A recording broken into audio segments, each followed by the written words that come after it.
Election था पंजाब में 12 provincial थी और 2 थी इसकी नेशनल असेंबली की सीट्स।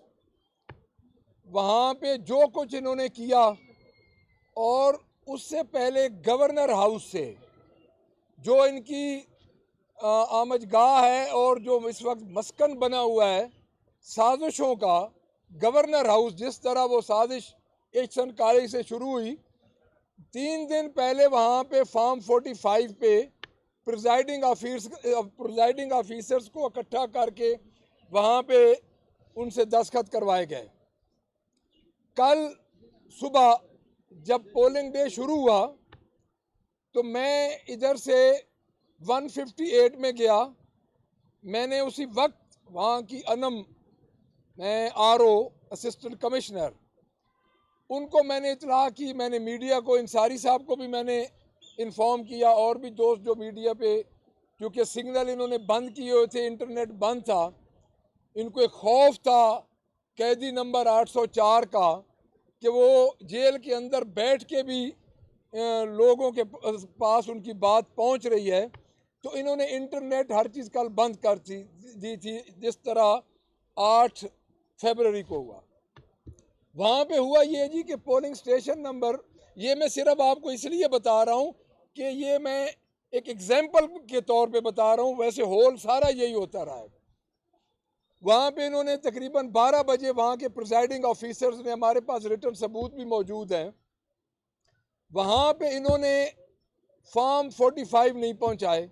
अब प्रिजाइडिंग कह ये रहा है हमारे पोलिंग एजेंट्स को कि हमारे पास फॉर्म 45 नहीं है, आपकी जिम्मेदारी है, आप लेके आए। मेरे साथ मेरे कुलीग से बुटर साहब हैं, हसन उवैस विरक साहब थे, हाफिज़ फरज साहब थे, हम सब इकट्ठे थे। फिर वहाँ से हम और 1-2 पोलिंग स्टेशन पे गए। आप लोग भी कल सारा टूर करते रहे। कल मुस्लिम लीग नून के कैंप्स में कोई चीज़ नहीं थी, ये सारा झूठ बोल रहे हैं। और कल जो हालात थे, देखें 2 महीने इनकी क्या कारकर्दगी है, लोग इनको क्यों वोट देंगे, वजह इनके कल कैंप ऑफिस खाली थे। फिर हम उधर से निकले, हम शेखुपुरा गए, वहाँ पे इन्होंने पुलिस की हरासमेंट में इन्होंने लोगों को भगाया। कल होता ये था कि हर घंटे बाद कोई DSP कोई SHO पोलिंग स्टेशन पे पहुँच जाता था। अब लोग निहत्ते लोग हैं। कल स्टेट ने बड़ी बुरी तरह इस जो टिकटॉकर ये चीफ मिनिस्टर हैं जो कि सिर्फ टिकटॉक पे ये 12 करोड़ अवाम को ये काबू करने की कोशिश कर रही हैं, कल इसने बदतरीन मुजाहरा किया है पंजाब पुलिस को इस्तेमाल करने का। और कल मुझे ये समझ आ गई है कि किस तरह मेडल मिला है IG को कि आप खिदमत करें पाकिस्तान मुस्लिम लीग नून की और उनके हवारियों की। ये किस तरह कह सकते हैं जी कि इनको अवाम ने वोट दिया है? इन्होंने 2 महीनों में किया क्या है? 7250, मैं ये ऑन द रिकॉर्ड ये मेरी बात लिख लें, इन्होंने अहमद चट्ठा की जो वजीराबाद की PP थी उसमें इन्होंने डिप्लॉय किए हैं पुलिस एहलकार, और पहली दफ़ा PHP के एहलकार भी उधर मौजूद थे। एक सूबाई हल्के में 30 बंदे रात को हमारे वहाँ से उठाए गए। उसके बाद उन 30 बंदों के साथ बैलेट पेपर भी उठा के ले गए और उन 30 बंदों के साथ इन्होंने हमारे एजेंट भी उठाए। फिर रात को 1 बजे तक अब वहाँ पे रहे, इन्होंने ठप्पे ठुप्पे लगा के इन्होंने अपना काम सीधा किया। उसके बाद चौधरी परवेज़ इलाही साहब के हल्के में गुजरात, एक जगह पे 3 वोट कास्ट हुए हैं, सिर्फ 3 वोट, और वो 3 वोट जो कास्ट हुए हैं वो आपके वहाँ पे 660 वोट पहले कास्ट हो चुका था। खुद चौधरी वजाद साहब ने अपनी हमशीरा को ये कहा कि आप इधर क्यों आई हैं। देखिए बात ये है कि इस वक्त जो ये काम कर रहे हैं और जो ये काम करवा रहे हैं, मैं सबको ये कहूँगा कि आप इस सिस्टम को बर्बाद कर रहे हैं। आम आदमी का सिस्टम से एतमाद उठ चुका है। बात 12-14 सीट्स की नहीं है, बात सिस्टम की है। एक बंदा घर से निकलता है वोट देने के लिए, उसको पता चलता है कि मेरा वोट ख़त्म हो चुका है, मुझे मेरे वोट की अहमियत नहीं रही। आपने सिस्टम को ख़त्म कर दिया, लोगों का एतमाद उठ चुका है। और कल 3:30 से 4 बजे पोलिंग स्टेशन पे हमारे एजेंट्स को धक्के देकर बाहर निकाल दिया गया। मुझे एक बात बताएं, जब अवाम इनके साथ थी, सिर्फ मुझे इतना बता दें कि 12 हलकों में 22,000 से ज़्यादा पुलिस बाहर से क्यों डिप्लॉय की गई? मुझे इतना बता दें, वहाँ पे क्यों तैनात किया गया अगर अवाम इनके साथ थी? अवाम इनके साथ न थी, न है और ना ही होगी, क्योंकि इमरान खान का खौफ है इनको, उस बंदे का खौफ है जिसको इन्होंने नाजायज़ मुकदमात में जेल में डाला हुआ है। और इंशाअल्लाह ताला ये ना समझे कि हमको डर गए हैं या हमको इन 12-14 सीटों के रिजल्ट की वजह से हमको मायूस हो गए। हम डट के खड़े हैं। हमारे से आपने हमारा मैंडेट छीना है। आपने 8 तारीख को हमारा 8 फरवरी को मैंडेट छीन के नाजायज़ हुकूमत हमारे ऊपर मुसल्लत की है और शेखुपुरा के एमएनए को इन्होंने गिरफ्तार कर लिया, एक एमएनए को, सिटिंग एमएनए, और वो गुजरात से किया है। और उसके बाद रात को हमारे चेयरमैन एमएनए गौर खान, हमारे अपोजिशन लीडर अख्तर उमर अयूब खान साहब, मैं उनके साथ था, हमें इन्होंने आरओ ऑफिस में दाखिल नहीं होने दिया। हमारे आगे बाकायदा पुलिस लगा दी कि हम आपको दाखिल नहीं होने देंगे। हमारे से इनको क्या खतरा था? हम सियासी लोग हैं, हम सियासी जमात के नुमाइंदा हैं, इनको क्यों डर है? मुझे समझ नहीं आती कि इनको डर क्यों है। डर सिर्फ इसलिए है कि ये नाजायज़ तरीके से बैठे हैं, इनके पास अवाम का मैंडेट नहीं है, इनको हमारे ऊपर मुसल्लत किया गया है। और मुसल्लत किया गया है इसलिए कि एक जो सबसे सिंगल लार्जेस्ट पार्टी है पूरे पाकिस्तान की, जो वफाक की अलामत है, उसको साइड लाइन करने के लिए, उसके लीडर इमरान खान को साइड लाइन करने के लिए। दूसरी बात, ये जो इन्होंने पंजाब में धांधली की है, मैं इनको एक और बात बताता हूँ और इनको भी आपको भी मैं बताता हूँ। इसके पीछे एक टेक्निकल वजह भी थी। हमारी सीट्स का मसला चल रहा है, स्पेशल इंटरेस्ट की सीट का। अब इनको चाहिए तो इनका मतलब ये है कि ये हमारे सुन्नी इत्तेहाद काउंसिल के प्लेटफॉर्म से हमारे पास सीट ना आए, क्योंकि इनकी वो बात ख़त्म हो जाती है कि इनके पास इधर सीट नहीं है। ये टेक्निकल बात है, लेकिन कब तक ये गैर महफूज तरीक़ों से महफूज होंगे? ये इस वक्त अपनी सियासी मौत की तरफ जा रहे हैं, अपनी सियासी मौत के ताबूत में आखिरी कील ठोका जा रहा है। और ये कल बदमाशी की, गुंडा गर्दी की हद हो चुकी है पंजाब में, और पंजाब पुलिस ने अपना वही काम किया है। उधर को हाशिम था अहमद चट्टा के हलके में, और 2-3 को डीएसपी, और को कौन नहीं, कोई गुज्जर, एक हाशिम गुज्जर ही था मेरे ख्याल में, वो उस डीएसपी ने तो उधर लोगों को बाजू पकड़ के और बाकायदा हमारे एमएनए के साथ उसने बदतमीजी की। देखिए, यही स्टेट के जो लोग हैं, ये स्टेट से तनख्वाह लेते हैं, यहाँ पर हमारे टैक्सेस के मुलाजमीन हैं, ये किधर लेके जा रहे हैं? एक हमारे एमपीए को कह रहे हैं उधर के मैंने अगले साल फैसलाबाद में आरपीओ लग जाना है, यानी उनको साल की कमिटमेंट्स की हुई हैं कि तुम ये बंदे इतने फड़ो, ऐसा रिजल्ट दो तो किसी ने आरपीओ ला देंगे, किसी ने डीपीओ ला देंगे। देखें, बात सिस्टम को क्यों ख़त्म कर रहे हैं। मैं तमाम को, मैं अपील नहीं कर रहा, मैं तमाम इदारों को ये मुतनब्बे कर रहा हूँ अवाम की तरफ से कि इस सिस्टम को ख़त्म ना करें। लोगों का खुदारा इससे ईमान जा चुका है। लोग इस सिस्टम को जब ख़त्म होते देखेंगे, दीवार के साथ लग जाएंगे कि तो दीवार से पुरअमन लोग हैं, हमारी जमात पुरअमन है, हमारे साथ कितने जुल्म आपने किए हैं, लेकिन इस डट के खड़े हैं और हम इस प्रोसेस को चलाना चाहते हैं और इस प्रोसेस में रहना चाहते हैं। ये सियासी प्रोसेस चलना चाहिए और शफाफ चलना चाहिए।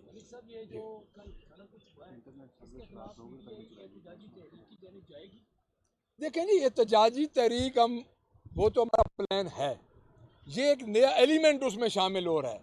एहतजाजी तहरीक हमारे जो चोरी हुआ है, वो हमारा प्लान है, ये एक नया एलिमेंट शामिल हो रहा है। ये एहतजाजी तहरीक पूरी पाकिस्तान की अवाम एहतजाजी तहरीक चला रही है इस वक्त। लोग एहतजाज में, मैं आप कल सारा दिन आपने हल्के विजिट किए हैं हमारे मीडिया के दोस्तों ने, आप तो बता 2 महीने में कौन सा इन्होंने अलादीन का चराग आवाम के पास फेंक दिया जो आवाम खुशहाल हो गई है, जो 30-30 हज़ार वोटों की ये लीड से जीत रहे हैं। अब एक और चीज़ मैं आपको बताता हूँ, इंटरनेट तो अब इनके लिए मजाक बन चुका है कि इंटरनेट बंद कर दें। जो इन्होंने कल एक नया काम किया, इन्होंने गोस्ट पोलिंग बूथ इन्होंने बनाए। नंबर थे, बैलेट पेपर की जो कॉपी होती है जो ख़त्म हो जाती है, वो हर पोलिंग एजेंट को दी जाती है कि 1 नंबर से लेके 200 नंबर तक ये पोल हो चुका है, ये आप भी लिख लें, हम भी लिख लें, 1 कापी 2 कापी। कल हमारे किसी पोलिंग एजेंट्स को नहीं दी गई और वो रोला तकरीबन 12 बजे शुरू हो गया था। 3 बजे इन्होंने किया ये है कि हमारे एजेंट्स को निकाल दिया और ठप्पे लगाने शुरू कर दिए। ये तो 60s के दौर में भी इतनी नहीं हुई थी, अयूब खान की डिक्टेटरशिप में भी, मोहतरमा फातिमा जिन्ना के साथ भी इतनी ज़्यादती नहीं हुई थी जितनी ये कल करते रहे। और खौफ क्या था? सिर्फ 14 सीटों का खौफ था, इमरान खान का खौफ था कि वो अंदर बैठे हुए भी कि लोग उसके नाम पे वोट दे रहे हैं। ये सिर्फ इनको ये खौफ था। ये बताएं कि उस्मा बुखारी ने इल्जाम लगाया कि इमरान खान एनआरओ मांग रहे हैं, लेकिन वो जिनसे वो मांग रहे हैं उन्हें वो एनआरओ नहीं दे रहे। देखें जी, उस्मा बुखारी साहबा का मैं जवाब इसलिए इस सेंस में नहीं दूंगा कि उनके पास मालूमात हैं लेकिन तस्दीक शुदा एक भी नहीं है। मैं ये आपको बता दूं कि उनके पास कोई तस्दीक शुदा मालूमात नहीं होती, इसलिए मैं उनका क्या जवाब दूं, उनको पता ही नहीं है। 2018 में आप यही करते रहे हैं कि अकाउंट इन्वेस्टमेंट का कहना है, आप क्या कहेंगे? देखिए 2018 में आप मुझे एक बात बताएं, 2018 में 8 FIRs क्या हुई थी मेरे ऊपर? ATC की 8 FIRs हैं। 2018 में प्रपोजर स्कैंडल्स को अगवा किया गया था, 2018 में कैंडिडेट्स को अगवा किया गया था। देखिए 2018 में क्या हुआ था? सेंट्रल पंजाब में तो हमारी सीटें छीनी गई थी 2018 में। सेंट्रल एक, देखिए एक पूरे सूबे में एक जमात डोमिनेट कर रही है और 2018 में सेंट्रल पंजाब में उसको 4 सीटें मिल रही हैं। देखिए 2018 में आप ये बात ना करें कि 2018 का कंपैरिजन आप करें 2024 से। 2024 में और उसके बाद जितने इलेक्शन हुए हैं, क्या 2018 में स्पेशल इंटरेस्ट की सीटें छीनी गई थी? क्या 2018 में नामुकम्मल हाउस में इलेक्शन हुए थे? और 2018 में जो आज काम हो रहा है वो तो बताएं। ये आज जो कल जो काम हुआ है, ये आप कह सकते हैं कि ये 60s के दौर में इस तरह की गुंडागर्दी होती थी जब कुछ भी नहीं होता था, लोगों के पास कोई चीज़ नहीं होती थी। 8 अप्रैल प्रोसेस को चलाना चाह रहे हैं। 21 अप्रैल का कल का इलेक्शन था या 8 फरवरी का इलेक्शन था, दोनों में आपने कहा कि पहली दफ़ा फॉर्म 47 लोगों को पता चला क्या होता है, कल 45 और 47 दोनों ही अगर उन्होंने मैनेज कर लिए, तो अब अगली दफ़ा क्या तरीका ये अडॉप्ट करेंगे और सिस्टम पर आवाम का एतमाद कैसे बहाल हो? क्योंकि बज़ाहिर जितना कम टर्न आउट हुआ है, एक तासुर ये भी है कि शायद लोगों ने समझा कि वो जिसे मर्जी वोट दें, रिजल्ट तो वही आएंगे जो आने हैं, तो शायद एक वजह ये भी है कि उस तरह से वोटर बाहर ना निकला हो। देखें जी, उसकी 2 वजूहत हैं, आप बिल्कुल ठीक करें। पहली वजह बिल्कुल यही है कि लोगों में ये था कि हमारा वोट ज़ाया हो रहा है। एक वजह मैंने पहले ये कहा है कि सिस्टम से लोगों का एतमाद उठ चुका है। दूसरी बात मैं आपको बताता हूँ, दूसरी बात ये थी कि हमारा जो इंटरनेट जो था सिस्टम था वो उन्होंने जैम कर दिया। अब ये करते ये थे कि एक पोलिंग स्टेशन पे 100 पुलिस वाला चला जाता था, एक उनके साथ DSP होता था, 1-2 इंस्पेक्टर होते थे, वहाँ पे वो हल्ला गुल्ला शुरू कर देते थे। अब जो आम वोटर है, जिस तरह इस वक्त ये इस वक्त जो लॉ एंड ऑर्डर की पोजीशन है और ये पाकिस्तान की जो हालात हैं इस वक्त वो बने हुए हैं, लोग कोई भी अफोर्ड नहीं कर सकता कि इस पुलिस के हथ से चढ़ा जाए जो कि इस वक्त अपने लोगों को, बेगुनाह शहरियों को ये मारने और गिरफ्तार करने पे तुली हुई है। लोग वापस चले जाते थे।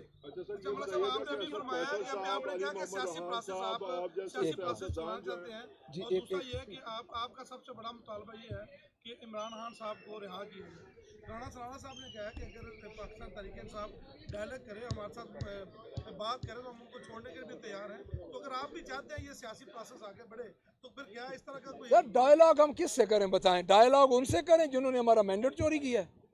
देखिए हम उनको मानते ही नहीं भाई। जब डायलॉग करने वाले जिनके पास उनकी बागडोर है, जब डायलॉग करने वाले आएंगे तो जरूर करें।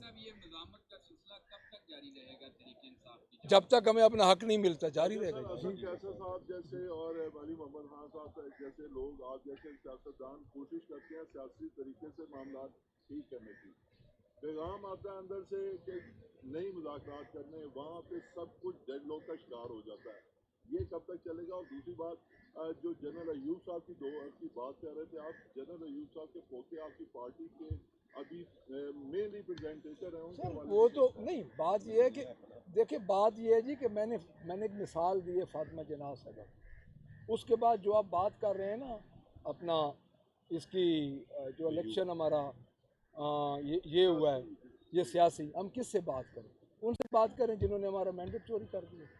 बात ये है कि हम जिससे बात करनी होगी ना जी, इनके पास तो कुछ भी नहीं है, इनकी बागडोर तो किसी और के हाथ में है। Thank you very much.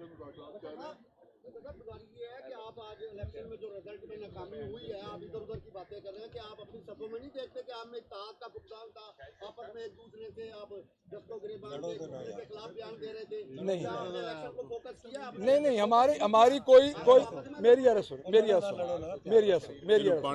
मेरी अर्ज, मैं आपको जवाब देता हूँ। मेरी अर्ज ये है कि हमारा कोई इख्तलाफ नहीं है, इख्तलाफ राय होता है, इख्तलाफ राय होता है हर जमात में, इख्तलाफ राय हर बड़ी जमात में होता है। हमारा आपस में कोई इख्तलाफ नहीं है, हम एक पिच पे हैं। Thank you. ये जो इलेक्शन था, ये फ़िरौन का इलेक्शन था।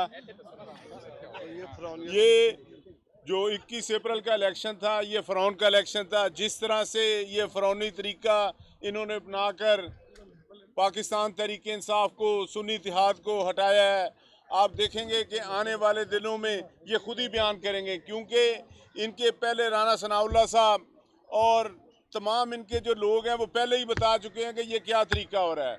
और जो हमारे एजेंट्स उठाए हुए हैं अभी तक वो हमें वापस नहीं मिले, वो भी इंशाअल्लाह ताला मिलने शुरू हो जाएंगे।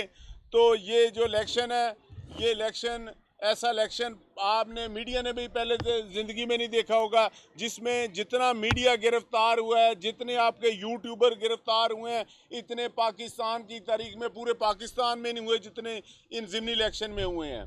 तो ये मैं उन वक़्त के फ़िरौनों को कह देता हूँ कि वक़्त हमेशा एक सा नहीं रहता। सबसे बड़ा जो आजकल हमारा मसला पंजाब में बना हुआ है वो गंदम का मसला है। आज इंशाअल्लाह ताला असेंबली पर उसी पर बात होगी। आप मुज़ाकरात किससे करेंगे? देखें जी, हम मुज़ाकरात बिल्कुल किसी से नहीं करेंगे। ये तो खुद कहते थे कि हमारी गाल हो गई है, तो इनकी तो अपनी बात है, भी पता नहीं किससे हो गई है। बाकी चौधरी परवेज़ लाई साहब के, उनकी फैमिली के साथ बहुत ज़्यादती हुई है। जितनी बदमाशी गुजरात में हुई है उन नडर ख़वातीन के साथ हुई है और उन वर्करों के साथ हुई है। जिस तरीके से गुजरात में जाली वोट डाला गया है, और चौधरी पर देखिए पूरे पाकिस्तान में डाला गया, लेकिन गुजरात में उसकी तादाद देख लें। आपके जीतने वाले लाहौर से वोट ले रहे हैं 36,000। गुजरात से आपको लाहौर में टोटल एक हल्के में उतना वोट नहीं बढ़ा जितना उनको चौधरी परवेज़ लाई का इतना खौफ था कि ये डटा हुआ है, ये हट नहीं रहा। सबसे ज़्यादा उन्होंने वोट जो उसके मुकाबले में एक मूसा इलाई खड़ा था उसको 76,000 वोट डाल दिए। लाहौर के किसी हल्के में टोटल 76,000 नहीं पड़े। चौधरी परवेज़ इलाई साहब को 40,000 मिले। तो ये धांधली की एक मिसाल थी। इंशाअल्लाह ताला आने वाला वक्त जो होगा इन फ़िरौनों के लिए कोई नई हिकमत अमली होगी इंशाअल्लाह। अगर पाकिस्तानी अवाम के दिलों की आवाज़ ये है कि ये जो इलेक्शन है ये भी IMF से करवाया जाए। बहुत मेहरबानी।